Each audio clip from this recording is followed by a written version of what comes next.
Ladies and gentlemen, welcome back to episode 32 of the Survival Project. Today's guest is Aoife Quinn. Aoife is 23, she's from Galway, and she's living with a rare condition called Friedrich's Ataxia. Right now, Aoife's symptoms are manageable, she's walking, she's talking, she's living her life. But unfortunately, Aoife knows how this condition can progress. There's a possible future where she won't be able to do the most basic functions that we all take for granted. And the hardest part of that is, she knows there's a drug that could slow the progression and protect her future. But there's a problem. It has been deemed not value for money by the Irish government. And when you hear that said out loud, you realise that decision is being made about a young woman who's fighting for access to treatment that could literally change her future. This episode isn't just about Aoife's condition, it's about the ripple effect that it has on everyone around her and how the refusal of access will actually shape the lives of so many in the future. Before we get into it, I just want to say a massive thank you to Western Auto Parts and More for sponsoring today's episode. Support allows me to keep building this podcast and sharing these stories, and I really, really appreciate it. So for all your motor needs, contact 091 79014. The parts is located in More Business Park, and all details are in the description. So let's get into it. Aoife, welcome to the Survival Project. Thank you so much for joining me. Thanks for having me. Great to have you here. Would you mind just diving into your story for us? Yeah. So my name is Aoife, I'm 23 and I'm from Galway. And why I'm on this podcast is because I have Friedrich's Ataxia.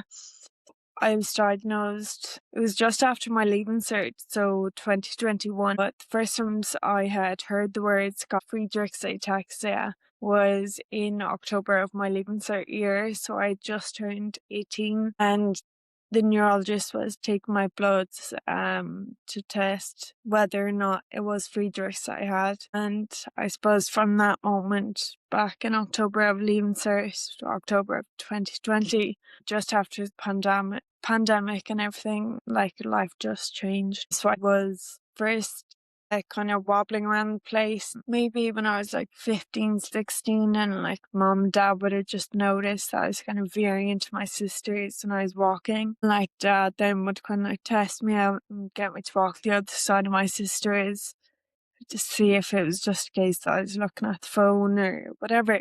And then mom and dad over time were kind of just getting more worried. They were like, there's something up. And so throughout TY in fifth year, I was going for various different kind of tests. And then the pandemic came when I was in fifth year. So I think even being off school and like the anxiety and everything of having like a global pandemic where we didn't know what was going to happen next.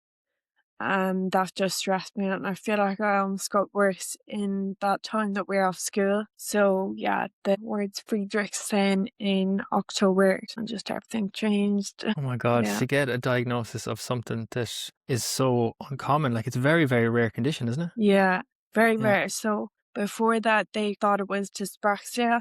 So I'm not sure if you know what that is, but it would be like off balance and off coordination. And like you can live with that. So when I found out I had that, like we're like brand, at least it's kind of named something that I have, and just something inside mom and dad, just like they're just like, no, I just think it's more. So I did every kind of test possible and under the sun. And like when he said it was Friedrich's, then I had heard that in the October that he thought it might be that, and the results would take 6 or 8 weeks to come back. So I was like, no, that doesn't really suit because I thought I'd have mocks in February, but the pandemic that we actually didn't have mocks, but at the time I just like ignore it, and like if I just ignored the problem, it would just go away. But then after my leaving cert, I was told then that I did have it, and I had never even heard of it before. And I feel like when I did post like 2 weeks ago now, I feel like everyone was just shocked. First of all, like I am fine. It's just like bad balance at the minute. But I feel like when people read it and was like, oh my God, this could get so much worse. And I just think that I would be able to get better if this treatment came to Ireland, or even just slow down progression. It would change my future. And the fact that I feel like the post did as well as it did, even where I'm from, like More, just like they knew from reading posts that I've been dealing with this since I was 18. 5 years later and like nobody really knew. So even now, like if I'd meet someone in the shops, like mum and dad or my sisters, I feel like people don't really know what to say because one guy met dad last week and he just said, "Oh, I'm so sorry to hear about Aoife." And I was kind of like, "God, that sounds like I'm dead." Yeah. Um, and like, I know he didn't mean it like in a bad way. Also, he was sorry to hear the news and everything. Because like, it's so sad reading about it. And like, you'd have sympathy for anyone. Like, but it's just annoying because you literally cannot do anything about it. Like, it's completely out of anyone's hands. You're being really denied a basic human right, which is access to healthcare and access to something to give you a future, which is beyond frustrating when the answers are out there and they're available in other countries. So it's utterly ridiculous. I think it's an amazing thing that you're doing, advocating for yourself so strongly. And I just want to touch on the fact that sometimes people don't have a clue what to say to us when we suffer with chronic illness, and they're just trying to sympathize, but they're not. The words that come out of their mouth probably aren't the best words to fit the situation. So I know over the years people have said things to me and said things to my family where I kind of go, huh? Like, really? But people are just trying their best to help and sympathize in that situation. Would you mind diving into what does it come in flares, or is it much the same on a daily basis? So I'd be much the same, kind of just off balance. But I suppose in the morning time, if I'd just woken up, I might be more tired. Or in the evening time, I'd be really tired. But even throughout secondary school, I always went to bed so early. And I always thought that was like an excuse, like that I just like didn't want to do my homework or whatever. And I'd just go off to bed instead. I, that was never like a red flag or anything. But now, every day I'd just be off balance or coordination. So like the sports went fairly quickly when I was in secondary school. But again, most girls kind of 13, 14 would kind of give up sports around that age. There are things like even if I was to make a cup of tea and carry it over into like the sitting room, I'd be very cautious of spilling it. I can do it, but not as easy as like my sisters would carry it in without even thinking about it. Completely. So this is really Yeah. life limiting in a sense. It is, yeah. And like everything I can like adapt to it, but it's just like I shouldn't have to. You have to work harder to do the simple things. Even if it's something like going downstairs, which is fine. My bedroom, even at home, is upstairs, so I'm downstairs every day.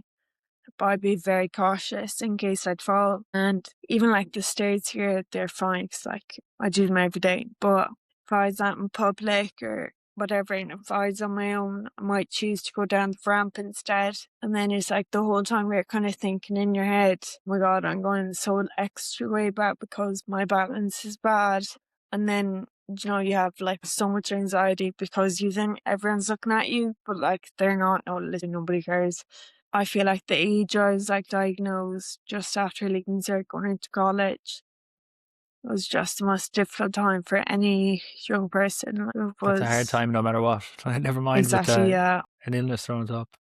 yeah, very do it yourself. I just want to jump into, before we dive into the obstacles that are in front of you now to actually receive the healthcare and the medicine that you need, would you mind telling us how this can progress and how much more this will affect your life going forward? Yeah, so at the minute, like I said, it's just balancing kind of coordination. But like I don't want to be a ballet dancer or anything, so you can live without balance. But like if they'd said to me back then, "Oh, you have balance issue, so you're going to be kind of like wobbling all over the place for the rest of your life," that's fine. But when you're told you have Friedrich's Ataxia and you're there looking it up because you have to find out more information for yourself, you see pictures of people in wheelchairs and you hear videos of people like unable to speak and that kind of thing. You can also like have heart problems. You can also get diabetes, vision problems, like literally every problem because it's the nerves that it affects. And so I'm so lucky at the minute to have gone 5 years and only have balance and coordination issues. Like sometimes my speech will get slow or I might slur my words a bit, but you cannot understand me and like I wouldn't be as bad as half the people that are out there. But You when speak. Sorry to interrupt you. You speak there about you being lucky at the moment. I just want to dive into getting access to the medicine you need is kind of paramount to prevent you progressing any further. Yeah. Oh my God. When I first heard about this drug about 2 years ago, I was like, no, I don't want to hear about it until it's in front of me. So I had no hope, and I just didn't want to even hear my parents talking about it. Um, and then it really hit me this year that like I've so much to lose. Like like I am so lucky to still be walking around and everything. So this drug will literally allow me to keep on walking, keep on talking, working, keep living my life the way I've lived it since I This was drug young. decides your future completely. Completely, yeah. So that was kind of why I decided to post, was I was like, oh, like I'm not sitting back anymore. Like, to let my future kind of sit in the hands of somebody that I don't even know is very frustrating. So I think just the shock factor as well of everyone around being like, oh my God. And like they've probably seen me like wobbling a bit in the shop or whatever it may be, just thinking maybe I had an injury or something, because like we didn't tell anyone at the start because my grandparents can work Google and stuff. So I just didn't want them to be sad for me, and didn't really say it to anyone because I knew once the grandparents knew, that would kind of be it. And I didn't want them to look me any differently or anything. You're protecting your own peace and also protecting them at the same time. Like, Exactly, yeah. And like they obviously knew there's a balance issue, and they knew that we weren't telling them stuff, but they also knew it was for their own good. So in third year of college, and that's like the way I break everything up. So in third year of college in February, my granddad passed away. He had cancer, and me and him were very close. And so straight away it was almost like, I don't know, he just like pushed me and he was like, you need to start talking or something. So it was literally the day of his funeral that I decided randomly to speak to my dad's cousin who was down for the funeral. Fergal had asked me at the table, he said, oh, is your leg sore? So I'd gotten up to get a glass of water, and it was kind of in that split second where I decided, do I just say, oh yeah, I'm fine? Or do I say what it is? I said to him, actually, I'm not okay. I said, oh, I have this thing. And he was kind of like, oh, okay. And he kind of like turned around because there's a load of people around. And I knew the conversation wasn't over.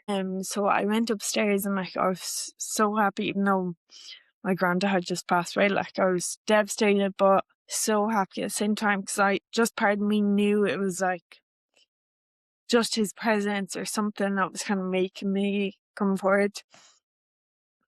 And I said it to Dad upstairs, and I said, I started speaking to Fergal about the Friedrichs. And he was like, good. He was like, Fergal is a great person to talk to and kind of like get the information out of you. And so the next day then was the day of funeral. Or no, the next day Dad was kind of like trying to plan the funeral. And we were all sitting at the kitchen table, and he was asking them, he had the list of all the cousins, and he was asking us who wanted to say a prayer, the faithful or whatever. And he came to me and he said, Aoife, do you want to say a prayer? And I said, yeah. And he was like, okay. And he was like putting a tick beside my name, and I just burst out crying. And he was like, what's wrong? And I was like, I couldn't even speak. And so he brought me into the other room, and I said, I want to speak, I want to say a prayer. But it's like getting to the altar, I don't want to direct in church. Like, even that was such like you know, almost like conceit. Oh, like everyone's looking at me, but like that's just the way you are. You just think that everyone's gonna judge you when everyone's looking. So he was like, is that all you're worried about? And I was like, what do you mean, is that all? Like, that's massive. So he told my cousin Myrn then, like, the situation. And she was like, oh yeah, it's grand, I'll link her. So me and Myrn, we were the oldest ones going up, so we just like linked. All the younger ones then just thought that was what we were supposed to do. So they all linked going up behind us, like, and you know, it was nice to, it's not that we're all close anyways, and nobody noticed anything. After the funeral then, I went home with Fergal. He dropped me back to the house, and that was my first time telling anyone everything that wasn't a counsellor from start to finish, everything that could happen at the time. There's no treatment or anything. And I just said it as was, and that was my first time saying it to anyone without crying. And he was like, "Oh my God, like you need the support of your family." And I was like, "No, I don't. I don't want to upset Nana or anything."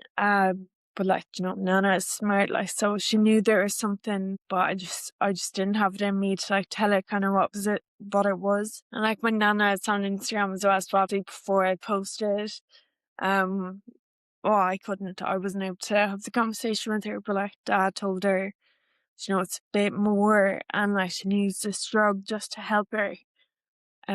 But yeah, and then fast forward to the 4th year. So I was like grieving my granddad died, and then my nana got sick, and like 3 weeks later she was dead. So that was my mother's mom, and like that was very tough. I just felt like I'd kind of started opening up to more people after my granddad. And then for Nana just to be taken away like that, and I was like, oh, I'm here again. So again, I was just scared in case I'd trip on the way up to the altar. And so my dad walked up with me, and so I didn't care like that anymore about like linking people or whatever in public. So Dad came up with me. That was grand. Everything was graceful, and then I had to step up on the step to say prayer. Forgot there was a step there and like tripped, but Dad caught my elbow, so it was fine. But even that, it's just like, and I kind of laughed because I saw my cousins.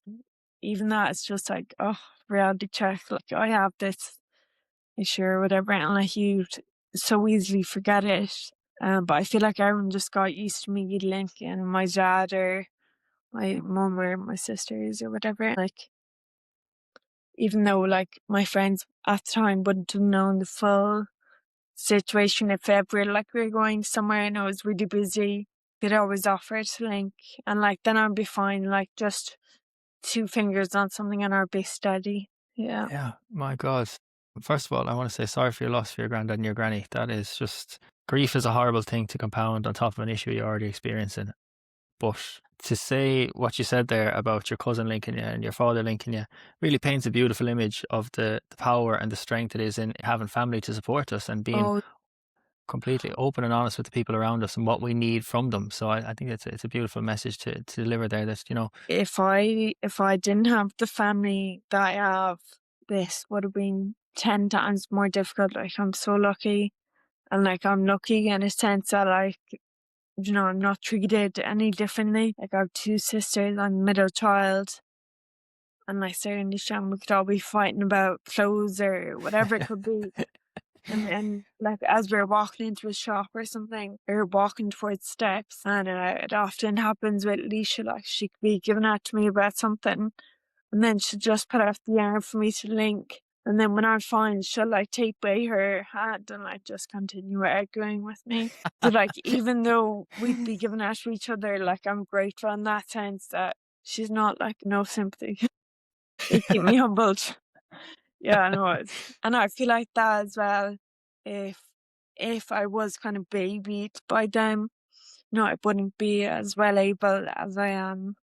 So yeah, I'm grateful for that side of it as well. And since my both Nana and Tigers had died, I've spoken to all my cousins and aunties and uncles because I was just scared something would either happen to me, or because this condition is hereditary. I said to the doctor, I need to know if it's from mum's side or dad's side, because I was starting to have cousins that were having babies, and that's when I found out it was both sides. So even now it's like, oh my God, like this affects so many people. So it was kind of then, like that was back in 3rd year. It was then that I decided, right, I'm going to do anything I can, because if my sisters or my cousins were to have kids, grandkids, and like it might not show up for generations, but if anyone happened to get this condition, I had to have a drug there, because I would not, like that would kill me if I knew. as a child had to go through what I did, or my parents, like, they grieved for me as well. So yeah, and like Not now, knowledge is completely power in these situations, and by going and getting the exactly, test done, yeah, yeah, completely. They probably wouldn't have the hard slog you had to find a diagnosis and figure out what was going on. exactly, yeah. Just want to touch on, has there been a history in your family that you know of? I know for No, myself in Crohn's disease, there can be, it's a genetic component, but then a severe stressor can sometimes be the thing that brings it on. For yeah. yourself, did they give you any reasoning as to why this disease kind of, So like that, both parents have to carry the gene. It's like, God forbid, my sisters could have the gene, my parents could have it, and like that kind of stressor is something just triggers it. So I really have no idea what it could have been. I suppose when I was younger, two aunties that passed away within 4 months of each other, my mum's two sisters. And so maybe even like growing up, and like there's always kind of grief around, whether that was like my mum speaking of her sisters or my granny. There's always grief there. But I always kind of thought I was like a sensitive child anyways. So I feel like I just always kind of picked up on the grief. But I really have no idea. Yeah, I don't know. Because like everything must say that I went through, my sisters have been through as well. yeah, I know Yeah. from my own experience of talking to a lot of people, I know with Crohn's disease, and I can only bring it back to my own situation, is they say that two identical twins can be born and one could have Crohn's disease and one not, and they both could have the same experiences growing up. It's an unknown kind of thing of what can cause Yeah. this stuff. But I Yeah. just want to dive back into your access, or the block that you have to accessing the medication you need. You wrote something in your Instagram post, and I just want to read it out because I feel it really sums up the advocacy work and the fight that you have going on at the minute. You said in December 2025, the National Centre for Pharmacoeconomics, like I'm doing an absolute Yeah. terrible job pronouncing that, recommended that cyclaries should not be funded here because it is not considered value for money. And in it, you wrote, that sentence is about me, and it's about the 200 people living in Ireland living with Friedrich's ataxia whose futures depend on access to treatment. Could you dive into that for a little bit for us and just talk to us about how your access to healthcare is not seen as value for money? Yeah. It's very frustrating to know there's drug, but because I'm Irish, I can't get it. If I was Italian or French living over in those countries, I'd be able to get it. So that is very frustrating. And because I'm an EU citizen as well, I can't just go over there and get it and come back.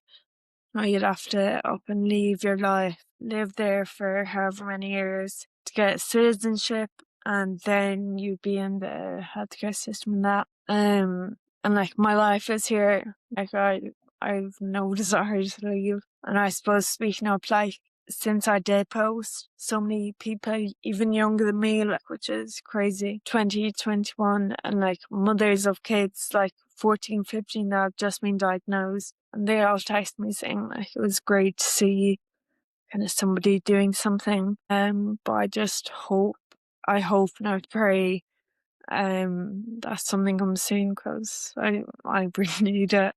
I really want it. Like, Of course. Of course, like time is of the essence, as you said. As you said previously, luck is on your side at the moment with its symptoms aren't yeah, exacerbating. So right exactly. now is the best time for you to get the care that you need. Yeah. What needs to be done to ensure that your case is listened to, that people in the position to actually change the outcome of your future here? What needs to be done? Yeah, so it's up to the HSE to kind of agree to reimburse this drug. And so I suppose at the end of the day, that's up to the Minister for Health. So I've been on to TDs and senators like all around. And like one senator, Sean Gine, he brought my name up in the Seanad like 2 weeks ago now.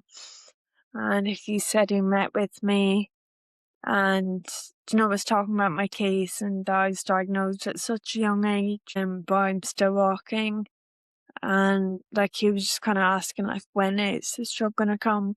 So I said to him as well, like, if it's not gonna come in Ireland anytime soon, I need to know right now so that I can just find another way to go about it, because I don't have time to wait. Even last week, like, I fell and I just slipped and I sprained my ankle. And so we went into A&E just in case there was nerve damage or anything. And even like sitting in A&E in the waiting room, and you're just like, oh my God, this is my life. falling, waiting to see what damage is done, like just waiting until you fall again, until you've fallen so many times, and then you decide, okay, it's time to get in a wheelchair just to prevent falls, and then you're in a wheelchair and you're waiting for your voice to go, you're waiting for your eyesight to go, you're waiting to just get heart problems. Like there's literally nothing I can do to help myself. It's just waiting game, like. So, and because it's a hereditary condition, it's always going to be here. Like I might not see it in my family in this lifetime. So my sister's great grandkids or great great grandkids could have it. So like they need to bring in a drug or a treatment of some kind sooner rather than later, and preferably now, so I can benefit. Yeah, exactly. The lives that can be changed by taking action. It's Mm. so very frustrating to see like money that gets wasted. You know, there was value for money overspent on a bike shed, but there's not value for money when it comes to your life. It's a despicable choice of wording when it comes to human life that was used, and it's completely unacceptable because you deserve to have the same access to care as anyone else. Yeah, and it's even looking at the amount of money that I spent in my 4 years of college. I'm doing another degree now, and it's like, what's this even for? Like, so frustrating. But I did all that because I'm still like, what if something happens? What if I'm fine? I always Yeah, think somebody will kind of swoop in and save me, but you just have to realize this is what I have. This is going to be my life. I need this drug. yeah. I don't think anyone's going to swoop in and save you because I think you're going to do it yourself because you're advocating so Yeah, strong I for do what think you so need. too. Yeah, Yeah, completely. And you know, you have to live your life no matter what yeah. goes on in our lives. Life goes on, and we have to continue and Mm. fight as if, you know, tomorrow's not promised to anyone, but we have to work as if it is, you know. So, yeah, fair play to you. You're an amazing young Yeah. woman to come on here and speak about everything that's going on. For people that are listening to this and they want to help, what can they do? I suppose, well, I made a petition. That's linked to my Instagram. So you can sign that. Share my story. There's other girls' stories kind of floating about. If you know any TDs, senators, minister for health, any ministers, anyone really of power up there, up in Dublin, just tell them our story. Like, we really need this. Always going to be there. So they're going to have to do something now rather than later. So please just do something now. Yeah. 100%. Well, we will definitely tag them in every single video that I put up. That's a Yeah. fact. And we'll do as much as we can to raise as much awareness to hope to God that it lands in front of Thank the you. right eyes and the right people here. Yeah, hopefully. Before we finish up today, is there anything else you'd like to share? I don't think so. I like just one of the main things that really helped me was counselling. And I suppose like from a young age, whether if you're being bullied in school or whatever it might be, and you always hear teachers or your parents saying, reach out, talk to me if you need. Like I'd heard that when I was younger and like, oh my God, talk to somebody, like it would literally save your life. And I could say save somebody else's life as well. So just talk, like it really helps them.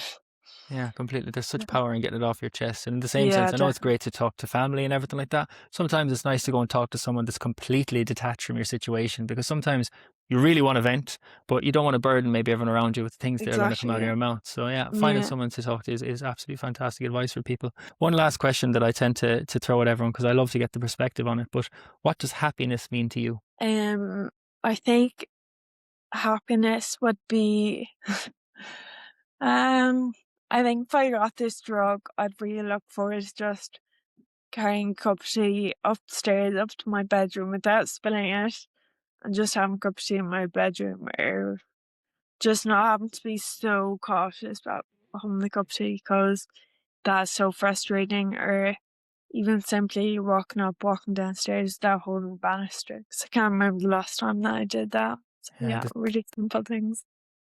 the safety and certainty of being healthy. Yeah, Absolutely. exactly. And just knowing each step that I'll land be great.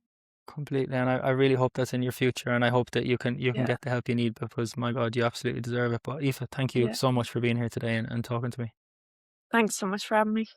Aoife, thank you so much because it takes serious courage to sit down and speak so openly. What today's episode actually boils down to is value.